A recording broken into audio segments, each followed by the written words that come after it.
Territori që përbënte mandatin britanik për Palestinën ishte paksa më i madh se shteti i Massachusettsit, por pasojat e zhvillimeve në këtë pjesë të vogël të Sirisë Jugore dhe qëndrimet karshi saj janë pasqyruara në mban lindjes së mesme dhe botës në përgjithësi, duke u dhënë trajt marrëdhënieve rajonale dhe të fuqisë së madhe, duke ndikuar në politikën e brendshme europiane dhe të SBA-s, duke gjeneruar 5 luftra, duke krijuar mbi 1 milion refugjat dhe duke prodhuar keq kuptime e mëri të mëdha.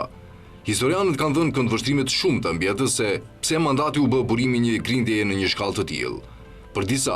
dështimi për ta zgjidhur konfliktin midis imigracionit hebre dhe ruajtjes së drejtave të arabëve palestinez qëndron tek pavendosmëria dhe tendenciozitetet e qeverive britanike që mbajtën pushtetin për mbi 30 vite, nga viti 1917 deri më 1948.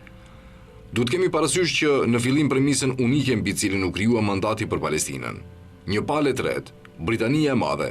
e premtoi një territor të vogël që një shumicë arabe kishte banuar për rreth 1200 vite si një adhe kombëtar për një tjetër popull, Bashkësinë Ndërkombëtare Hebreje, shumica e së cilit jetonte në Europën lindore.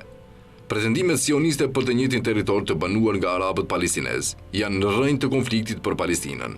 Bashkësitë hebreje të Europës e mbajtën gjallë idenë një kthimi në tokën e shenjtë përgjatë shekujve, që prej largimit të tyre nga Palestina me pushtimin romak të shekullit të parë.